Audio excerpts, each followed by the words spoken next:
Hare Krishna, Hare Krishna, Krishna Krishna.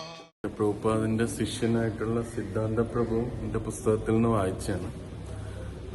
സിദ്ധാന്ത പ്രഭു ഓരോ മുതിർന്ന ശിഷ്യന്മാരെയും പ്രഭുപാദുമായിട്ടുള്ള ബന്ധം പറയുന്നുണ്ട്. അതിലൊരു ഡിവോട്ടിയൻ സുരേശ്വരദാസ് എന്ന് പറഞ്ഞു. ആ ഡിവോട്ടി നമ്മുടെ ഇവിടെ വന്നിട്ടുള്ളതാണ്. പ്രഭുപാദിന്റെ ശീല പ്രഭുപാദ് ഫൗണ്ടറാചാര്യ എന്ന് പറഞ്ഞൊരു കോഴ്സ് എടുക്കാനായിട്ട്.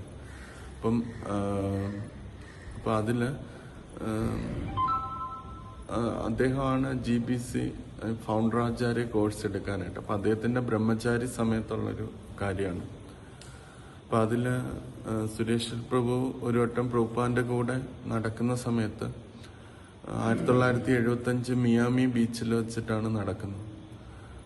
പ്രഭുവുണ്ട്, കുറേ ഡിവോട്ടീസ്, കൂടെയുള്ള ഡിവോട്ടീസും ഉണ്ട്. അപ്പം നടക്കുന്ന സമയത്ത് ഒരു വേള പ്രഭുപാദ് ബീച്ചിലൂടെ നടക്കുകയാണ്. ഒരു വേള അദ്ദേഹം ജസ്റ്റ് പ്രഭുപാദിന്റെ പുറകിലെത്തി. പ്രഭുപാദ് മുമ്പേ നടക്കുകയാണ്, അദ്ദേഹം പുറകിലെത്തി. അപ്പോൾ പുറകിലെത്തിയും പ്രഭുപാദ് ഇങ്ങനെ എന്തോ ക്വസ്റ്റ്യൻ ആൻസർ ചെയ്തുകൊണ്ടിരിക്കുകയാണ്. അപ്പം അദ്ദേഹം നോക്കുമ്പോഴത്തേന് പ്രഭുപാദിന്റെ തൊട്ട് പുറകിലാണ് അദ്ദേഹം നിൽക്കുന്നത്. അപ്പോൾ പ്രഭുപാദിന്റെ ശിഖയും തലയും ഇതെല്ലാം കാണാനായിട്ട് പറ്റും. അപ്പം അദ്ദേഹത്തിന് പെട്ടെന്നൊരു റിയലൈസേഷൻ വന്നു, ഒരു സാക്ഷാത്കാരം വന്നു. അപ്പം അദ്ദേഹം പറയാണ്, ഞാൻ ശീല പ്രഭുപാദിനോട് വളരെ അടുത്താണ് ഇപ്പോൾ നിൽക്കുന്നത്. പക്ഷേ ആത്മീയപരമായിട്ട് നോക്കിക്കഴിഞ്ഞാൽ ശീല പ്രഭുപാദിന്റെ കോൺഷ്യസ്നെസ്സിൽ നിന്ന് കോടാനുകോടി മൈൽസ് ഡിഫറെൻ്റ് ആണ് ഞാൻ. പക്ഷേ പ്രഭുപാദ് ഇത്രയും, ഞാൻ സ്പിരിച്വലി ഒന്നുമല്ല, പ്രഭുപാദ് അത്രയും പൂർണ്ണമാണ് സ്പിരിച്വലി.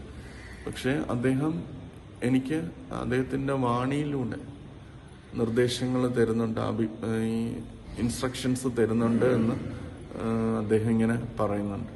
എന്നിട്ട് അദ്ദേഹം അത് റിയലൈസ് ചെയ്യാണ്. ഫിസിക്കൽ ക്ലോസ്നെസ് നമ്മൾ ചിലപ്പം കിട്ടും, ചിലപ്പോൾ കിട്ടിയാൽ തന്നെ നമ്മൾ അത്ര അടുത്തായിരിക്കത്തില്ല ഒരു സ്പിരിച്വൽ മാസ്റ്ററിന്റെ. ഫിസിക്കലി നമ്മൾ അടുത്തിരിക്കുമ്പോൾ നമ്മൾ വിചാരിക്കും നമ്മൾ സ്പിരിച്വൽ മാസ്റ്ററിന്റെ വാണിക്ക് അടുത്താണെന്ന്. പക്ഷേ കോൺഷ്യസ്നെസ് വൈസ് ഒരുപാട് ഡിഫറെൻ്റ് ആണ് നമ്മളും അദ്ദേഹവും തമ്മിൽ.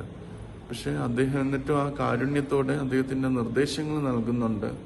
അതുകൊണ്ട് സുരേഷ് പ്രഭു ആ സമയത്ത് അവിടെ വെച്ച് റിയലൈസ് ചെയ്ത കാര്യം എന്ന് പറഞ്ഞാൽ, റിയൽ ആയിട്ടുള്ള സ്പിരിച്വൽ മാസ്റ്ററുമായിട്ടുള്ള അസോസിയേഷൻ എന്ന് പറഞ്ഞാൽ വാണി വഴിയാണ്, വൈബ്രേഷൻ, അദ്ദേഹത്തിന്റെ വാക്കുകൾ വഴിയാണ് നമുക്ക് അദ്ദേഹമായിട്ടുള്ള റിയൽ ആയിട്ടുള്ള കണക്ഷൻ ഉണ്ട് എന്നുള്ളത് സുരേഷ് പ്രഭുവിനവിടെ റിയലൈസ്ഡ് ആയി എന്നുള്ളത് അദ്ദേഹം അവിടെ പറഞ്ഞു.